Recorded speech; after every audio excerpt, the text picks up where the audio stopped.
लहरिया लूटा है राजा, मुहुआ पे डाल के चदरिया, लहरिया लूटा है राजा।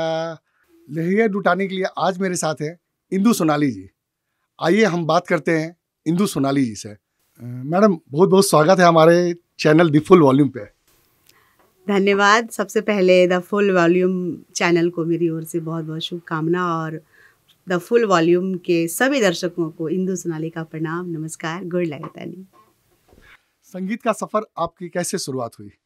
हाँ, संगीत का सफ़र मेरा स्टेज प्रोग्राम से शुरू हुआ, और कोई सोच नहीं थी कि मैं सिंगर बनूंगी और मैं स्टेज शो करूंगी। कोई सोच नहीं थी, बस ऐसे इत्तेफाक से मतलब गाने का शौक़ तो बचपन से रहा। पापा से, मम्मी से बहुत कुछ सीखने को मिलता था, बचपन से ही सुनती थी। मेरा माहौल घर का एकदम म्यूज़िकल माहौल हम रहा, और लेकिन कभी सोचा नहीं कि सिंगर बनूंगी। लेकिन अचानक कैसे हम लोग कोई मेले में गए थे, और वहाँ पे मंदिर में जागरण चल रहा था, और इतना मतलब परख थी हम गॉड गिफ्ट के ही, कि हमें पता होता था कि कौन अच्छा गा रहा है, कौन अच्छा नहीं। तो हम लोग अपने फैमिली के साथ घर के, हमारा नाथनगर, भागलपुर नाथनगर मेरा घर है, वहाँ बहुत ही सिद्धि मंदिर है, मनस्कामना मंदिर, जिसे हम मनोकामना मंदिर बोलते हैं, उसमें जागरण चल रहा था। बहुत फेमस मंदिर है हमारे नाथनगर का, और वहाँ पे मैं ऐसे गई थी जागरण देखने के लिए। तो एक छोटी बच्ची ने गाया तो बड़ा अच्छा लगा कि बहुत अच्छा गा रही है, और एक बड़ी लड़की थी, वो गा रही थी, तो हमें किसी को मज़ा नहीं आ रहा था, हमारे ग्रुप में, मेरे फ्रेंड्स को, मेरी सहेलियों को, मेरी मम्मी लोग सब, ये अच्छी नहीं गा रही है। तो मेरे जितने भी भैया के दोस्त थे, हमारे घर के आसपास के जितने लोग थे, सबको पता था कि ये गाती है, स्कूल में गाती थी, तो बचपन से गाती थी। तो सब ने मुझे कहा कि इंदु तुम गाओगी? मैंने बोला नहीं नहीं नहीं, मैं कभी गाई नहीं। नहीं, गाओ ना, क्या होगा, अच्छा लगेगा। तो अनाउंस करवा दिया कि भाई हमारे सोसाइटी की एक लड़की है और बहुत अच्छा गाती है। जब मैंने कभी नहीं गाया था, सबको पता था कि ये गाती है। उसके बाद इतना सब मेरे सहेली बोलने लगी, जा जा जा तुम गाओ गाओ गाओ। मैं गई, इतना मुझे याद है, मैं गई, माइक पकड़ा, ये भी याद है। उसके बाद म्यूजिशंस ने क्या बजाया, मैंने क्या गाया, वो मुझे बिल्कुल भी याद नहीं है। ये सारा कुछ अगर ये जो इत्तेफाक कहते हैं, इसको संजोग कहते हैं, तो ये माता रानी का आशीर्वाद। क्योंकि माँ के दरबार में ही जो मंदिर था, पूरा मूर्ति चैती नव दुर्गा होता है, बड़ी धूमधाम से होता है, और वहाँ पे मैं उस दरबार में जब मैंने गाया तो माँ की शक्ति ऐसी मुझ में आ गई कि मैंने लगातार 2-3 गाने गाए। याद भी कहाँ से आ गया ये मुझे नहीं पता। फिर उसके बाद सबको अच्छा लगा, तो सबको लगा कि ये प्रोफेशनल सिंगर है। जो ग्रुप में जो सारे म्यूजिशियंस थे हमारे भागलपुर लोकल के ग्रुप, उन लोगों को, टीम को लगा कि ये प्रोफेशनल है। तो घर पे आ गए सुबह कि मुझे इसको लेके जाना है शो में। मेरे मम्मी पापा बोले नहीं, ये कभी गाती नहीं है। नहीं, पता नहीं, मेरे दिमाग में आया कि नहीं मैं गाऊंगी। तो मैं लोकल में जा कर के उस समय लगातार माता का जागरण करने लगी। करते करते करते करते करते करते सबको मेरे घर में भी अच्छा लगा, और फीडबैक भी अच्छा आने लगा। तो मेरा भी मन हुआ कि नहीं मैं गाऊंगी। तो मैं बस माँ बाप का सपोर्ट कि मैं गाऊंगी, मैं गाने लगी। उसके बाद करते करते स्टेज शो में मैं पूरा एकदम रम गई। उसके बाद पटना आई, पटना में कुछ ऐसे लोकल शोज़ करती थी, कुछ ऐसे लोकल एल्बम में 1-2 गाने गाने का मौका मिला। यही मेरा जर्नी रहा। 2016 में आपकी एक भक्ति एल्बम भी आई थी। हाँ, बहुत सारा एल्बम आया मेरा आया बहुत सारा, और मैंने एल्बम में गाया। लेकिन मुझे प्लेबैक सिंगिंग का जो नाम मिला, तो कहीं न कहीं फिल्म के गाने मेरे हिट हुए, और तभी लोगों ने मुझे इंदु सोनाली के नाम से जाना। एक स्वरांजलि जो भक्ति से एल्बम आई थी, उसके बारे में बताइए। बिल्कुल, स्वरांजलि मैंने बनाया था, और उसमें मतलब बहुत ही अच्छे अच्छे उसमें भजन हैं, बहुत ही प्यारे प्यारे भजन हैं, और वो मैंने गाया था। और फ़िलहाल तो उसमें मेरा अपना कोई चैनल नहीं था, तो मैंने किसी और चैनल को दे दिया था, और बहुत ही अच्छा लोगों ने बहुत सराहा उसको। उसमें हर एक भजन, गणपति भजन हो, माँ सरस्वती का भजन हो, राम जी का भजन हो, सब भजन मैंने उसमें। तो स्वरांजलि एक जो होता है गुलदस्ता, वो मैंने भजन के तौर पे नाम के अनुसार मैंने बनाया था। मैडम, आप अपने बचपन के बारे में बताइए। बचपन मेरा बहुत ही अच्छा गुजरा। क्योंकि भागलपुर के एक छोटे से गांव से बॉलीवुड तक का सफ़र जो बहुत मुश्किल होता है 80 के दशक के। हाँ बिल्कुल। हाँ, ये तो मैं बचपन जैसे नॉर्मली सब बच्चे का गुजरता है वैसे ही गुजरा। पढ़ना लिखना, दोस्तों के साथ, सहेलियों के साथ खेलना, और बहुत मीडियम परिवार से हूँ मैं। ये भी नहीं कह सकती हाई फाई, बहुत ही मीडियम परिवार से मैं बिलोंग करती हूँ, और आज भी अपने आप को मीडियम ही समझती हूँ। और सबों का प्यार है कि एक नाम मिला, लेकिन मेरा मतलब बचपन बहुत ही सिंपल तरीके से गुजरा, और एक फैमिली में सबका प्यार, लेकिन मैं सबकी बहुत ही मतलब दुलारी घर में आज भी हूँ। और जब मेरे मम्मी पापा थे तब मुझे किसी भी चीज़ की कमी उस समय भी नहीं होती थी, और बहुत ही मैं हैप्पीनेस फील करती थी अपने परिवार के बीच। मतलब मैं इकलौती थी घर में सबके लिए। जैसा मुझे ज्ञात है आप लता मंगेशकर की बहुत बड़ी फ़ैन हैं। बिल्कुल, बिल्कुल सही। मैं लता जी, आशा जी की फ़ैन हूँ, और भोजपुरी जब से गाने लगी तो पद्मश्री शारदा सिन्हा जी, उनका मैं बहुत बड़ा फ़ैन हूँ। आपको भोजपुरी का 2016 या 2011 में भोजपुरी सिटी अवार्ड भी आपको मिला है। बिल्कुल, मुझे लगातार पहला अवार्ड मुझे मिला। गाना तो हिट हुआ लहरिया लूटा ये राजा, जिसका अवार्ड फंक्शन में ये नाम पता नहीं क्यों नहीं जिसका व्यू 6.8 मिलियन अप्रॉक्स। हाँ हाँ, लेकिन मुझे ए बलम परदेसी मैंने टाइटल सॉन्ग गाया था, उसमें रवि किशन जी हीरो थे, और संगीता करके कोई हीरोइन थी, वो थी, और मैंने टाइटल सॉन्ग गाया, और यही गाना मेरा प्लेबैक सिंगिंग में पहली बार मुझे अवार्ड मिला प्लेबैक सिंगर का। तो जो मुझे जिस गाने टाइटल सॉन्ग का अवार्ड मिला ए बलम परदेसी, तो वो मैं 2 लाइन अब सुनाना चाहूँगी। बहिया धाके मत छोड़ दिहा ए बलम परदेसी, कुछ काके मत छोड़ दिहा ए बलम परदेसी, बहिया धाके मत छोड़ दिहा ए बलम परदेसी। ये मैंने गाया था। वाह क्या बात है। बात दूसरे कौन से अवार्ड आपको मिली? बिल्कुल, और ये जो मैंने बताया कि ए बलम परदेसी का अवार्ड मिला, मुझे पता नहीं था, लेकिन मैं नॉमिनेट हो गई थी पहली बार। और फिर सेकंड हुआ क्या कि ये भी एक संजोग रहा मेरे लिए, बहुत ही ऊपर वाले का आशीर्वाद, माता रानी का, कि ये बनारस में एक अवार्ड फंक्शन हुआ ईटीवी बिहार के तरफ से, और उसमें वोटिंग सिस्टम से ये तय किया गया कि कौन सा गाना में किसको अवार्ड मिलना चाहिए, क्योंकि सभी कंफ्यूज थे, क्योंकि मैं नई थी उस समय, और ये भी गाना कहाँ जइबा राजा नजरिया लड़ाई के, ये गाना भी नॉमिनेट हुआ मेरे नाम के साथ, और सब कंफ्यूज होने लगे कि अवार्ड किस गाने को मिलना चाहिए, क्योंकि ये गाना भी एकदम सुपर हिट हो गया। और उसके बाद ये हमें बाद में पता चला मुंबई में, मुझे इनवाइट भी नहीं किया गया था, मुझे पता ही नहीं था कि अवार्ड फंक्शन भी हो रहा है, और मुझे बिल्कुल इन्विटेशन नहीं था। और उसके बाद जब पता चला कि गाड़ी में ऐसे थोड़ा सा वो माइक लगा कर ये गाना साउंड बजा कर पूरे गांव-गांव में सुनाया गया, 2 गाना, कोई और सिंगर का और मेरा। और जब ये सुनाया गया तो सारे लोगों का एक ही कहना था कि ये कहाँ जइबा राजा नजरिया लड़ाई का जो टाइटल सॉन्ग है, ये लोगों को पसंद आया, और मुझे वोट मिला ज़्यादा। तो ये वोटिंग सिस्टम से मुझे वो अवार्ड मिला। और जब अवार्ड किसी ने, विनय बिहारी जी ने लिया, जिनका लिखा हुआ गीत था, म्यूज़िक भी उनका था, और मुझे फ़ोन आया कि बेटा तुमको अवार्ड मिला है वोटिंग सिस्टम से, कहाँ जइबा राजा नजरिया लड़ाई के लिए। तो मुझे बहुत खुशी हुई, और साथ ही बनारसी साड़ी भी मिला था, जो मेरे पास नहीं आया वो जिनके पास है वो भूल गए होंगे मुझे देना, तो इसलिए मैं से बता देती हूँ, बनारस में हुआ था, तो मुझे अवार्ड मिला। तो बहुत इसकी 2 पंक्तियां आप मेरे दर्शकों को। वो आज भी हमारे दर्शकों को आज भी एकदम तरोताज़ा है कि मैं स्टेज पे जाऊं या ऐसे कहीं जाऊं, और ये मुझे गाना ही पड़ता है। तो प्लीज 2 लाइन। हाँ, कैली तोहरे नाव जवानी, सुनला दिल बर जानी, का बतलाई कितना तोहरा प्यार में पागल बानी, छोड़ब नाही तोहर बहिया कहीं बात समझाई के, कहाँ जइबा राजा नजरिया लड़ाई के, कहाँ जइब राजा नजरिया लड़ाई के, कहाँ जइब राजा नजरिया लड़ाई के।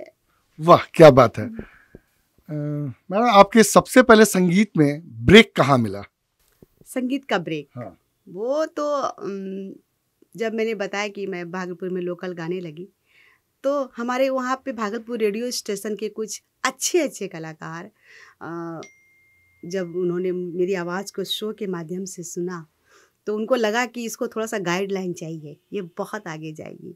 और ये देखिए ऊपर वाले का आशीर्वाद कि सब गुरुतुल्य हमारे लिए थे, वो सभी गुरुतुल्य, एज भी उस हिसाब से। और मैं बहुत छोटी थी उस समय, 14-15 साल की थी, और उन्होंने मुझे गाइड किया। और मुझे पहली बार रेडियो में मुझे उन्होंने बाकायदा मैंने रेडियो का फॉर्म भरा, मैंने ऑडिशन दी सिंगिंग के साथ। तो उन्होंने मुझे सिखाया, रेडियो के श्याम सागर जी, दूसरा सिल्टू सिन्हा जी जो कीबोर्डिस्ट हैं, बहुत ही पुराने, भागलपुर में बहुत ही रेस्पेक्टेड, बहुत ही गुरुतुल्य। तो उन दोनों का बहुत ज़्यादा मेरे पे रहा, और उन्होंने मुझे वहाँ से रेडियो में गाने का उन्होंने मुझे मौका दिया। और बाकायदा मेरा ऑडिशन हुआ, ऐसा नहीं कि डायरेक्ट उसको किसी को गवा दो, नहीं, मैंने ऑडिशन दिया, वहाँ मैं पास हुई। उसके बाद फिर मुझे बी ग्रेड का मुझे वहाँ खिताब भी मिला रेडियो में, भागलपुर रेडियो से। उसके बाद फिर धीरे धीरे जब मैं पटना आई तो मैं शोज़ तो करने लगी सारे, कुछ कुछ अच्छे ग्रुप में मैंने गाया पटना में।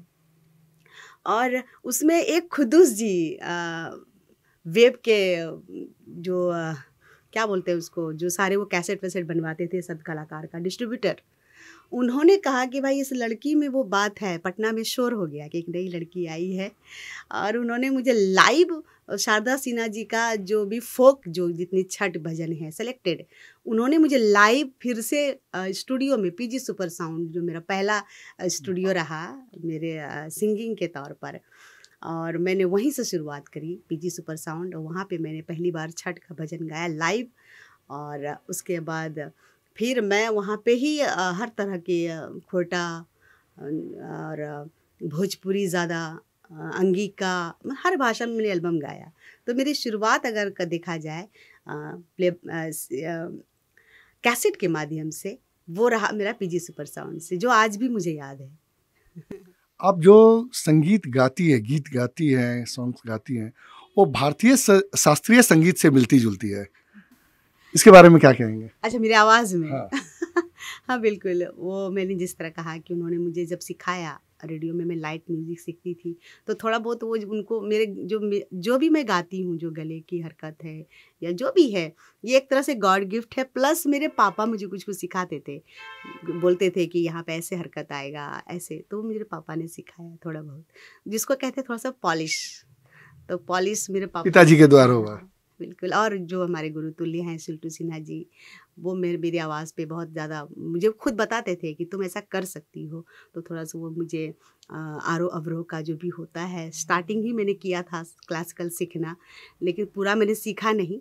तब तक मैं अपने म्यूज़िक लाइन में एकदम इन्वॉल्व हो गई, लेकिन उसको अभी तक मैंने रखा है। जितना भी मैंने सीखा उसको मैं आज भी रियाज़ प्रैक्टिस कर करके उसको मैं निखारने की कोशिश करती रहती हूँ। सोनाली जी, जैसा कि जान रहे हैं, सुन भी रहे हैं, आजकल आपके मार्केट में गाने कम हो गए हैं, तो इसकी क्या खास वजह है?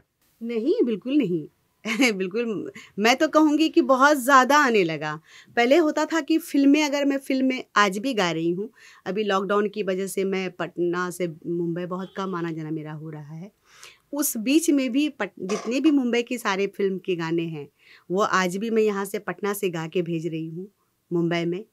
और रही बात एल्बम के गाने, तो मैं गा रही हूँ, लेकिन फ़िल्म के गाने जब तक कि जो मैंने सारे रिकॉर्ड किए हैं 2020 में, लॉकडाउन के पहले, मतलब हाँ, लॉकडाउन के पहले तक जितनी फ़िल्में में मैंने गाया है, अभी तक वो सारे मार्केट में नहीं आए हैं। तो जब तक आएगा नहीं तो पता नहीं चलेगा कि मैंने कम गाए हैं। तो फ़िल्म के गाने क्या होते हैं, एल्बम तो है नहीं कि मैंने आज गाया और शाम तक रिलीज़ कर दिया, ऐसा तो है नहीं। फ़िल्म के गाने मैंने बहुत सारा गाया है, और मुझे लगता है कि अब लॉकडाउन के बाद धीरे धीरे जब मार्केट में ऑडियो आएंगे, यूट्यूब पर फ़िल्म के साथ गाने आएंगे, तो लोगों को लगेगा कि अरे वाह, इन्होंने इतने सारे गाने गाए हैं।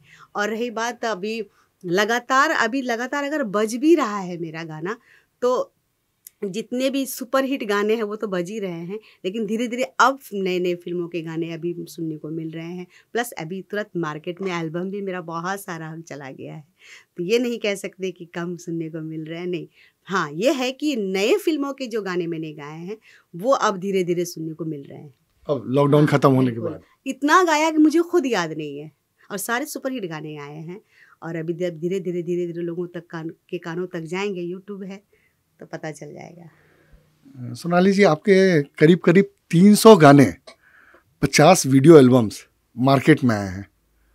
300 से ज़्यादा फिल्में तो मुझे लगता है कि 1000 हो गए होंगे मेरे फिल्म के गाने। बहुत ज़्यादा मैंने फिल्म के माध्यम से गाए। और एल्बम?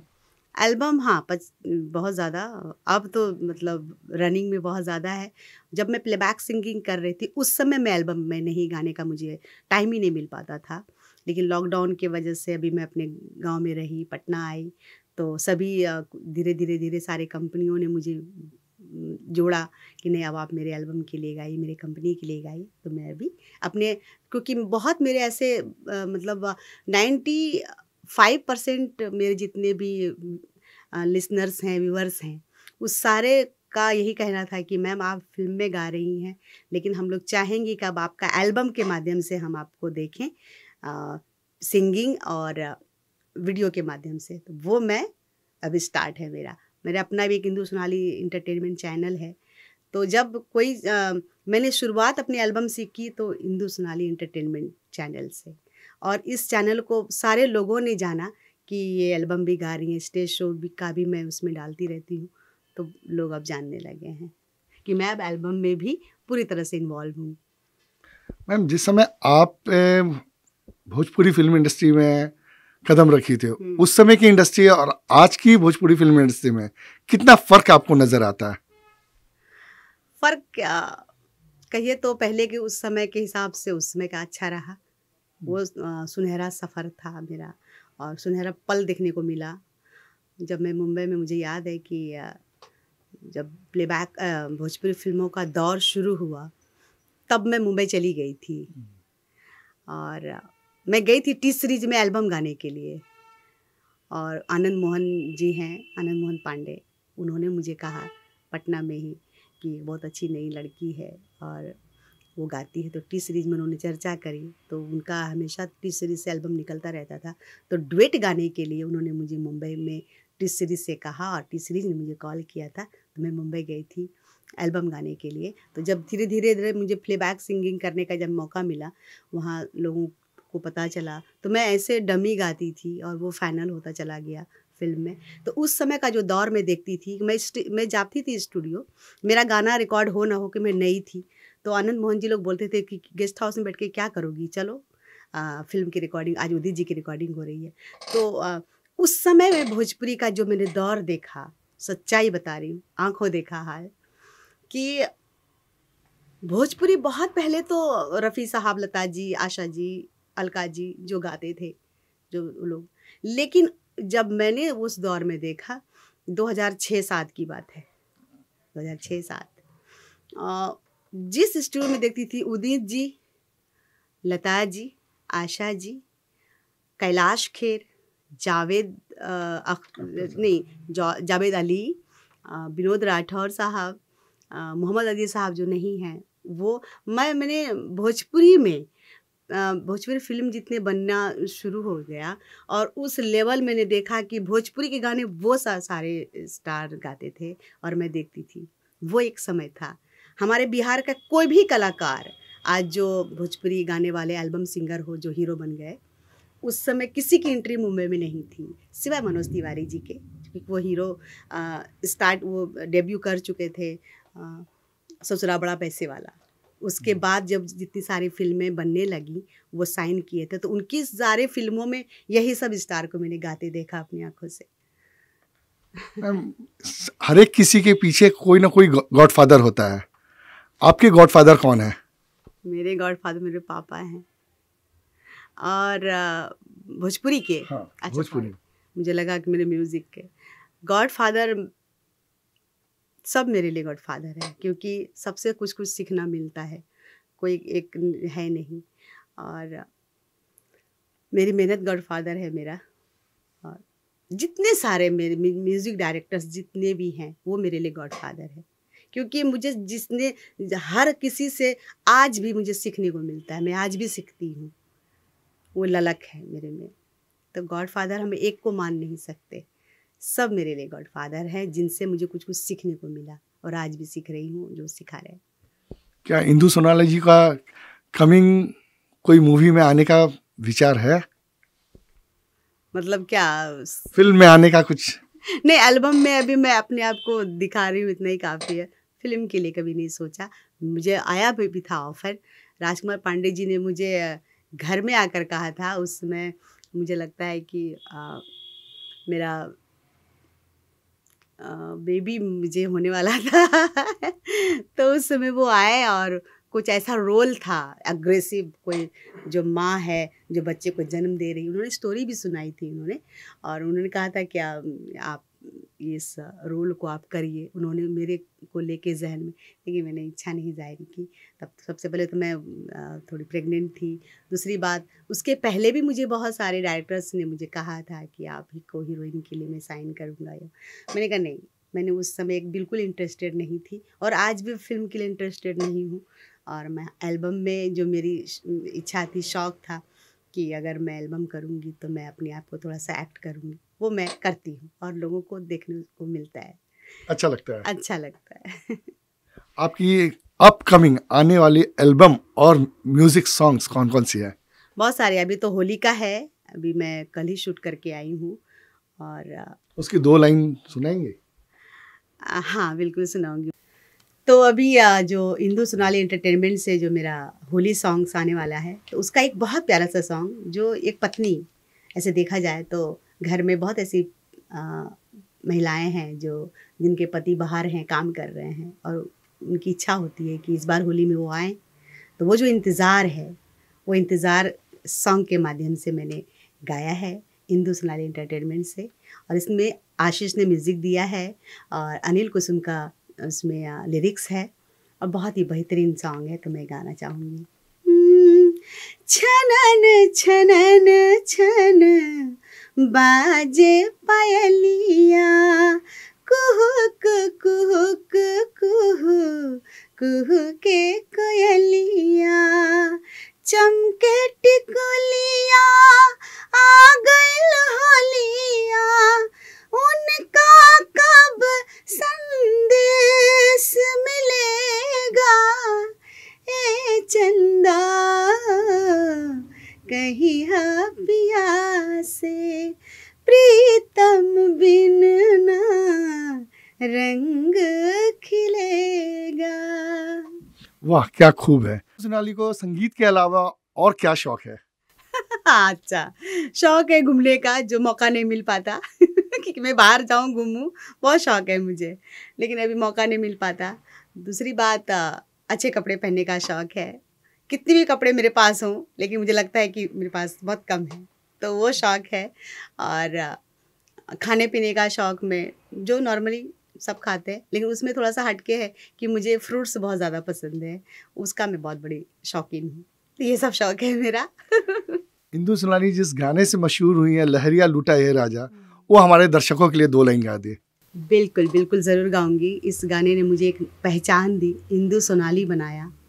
पहले नॉर्मल इंदु थी, नाम के अनुसार सोनाली उसमें जुड़ गया, और ये इंदु सोनाली मुझे दर्शकों ने, मेरे फैंस ने मुझे नाम दिया कि इंदु सोनाली। सोनाली मतलब चंद्रमा, चंद्रमा चमकता है, तो वो नाम के साथ सभी ने जोड़ दिया कि इंदु की इंदु सोनाली होना चाहिए, तो इंदु सोनाली हो गया।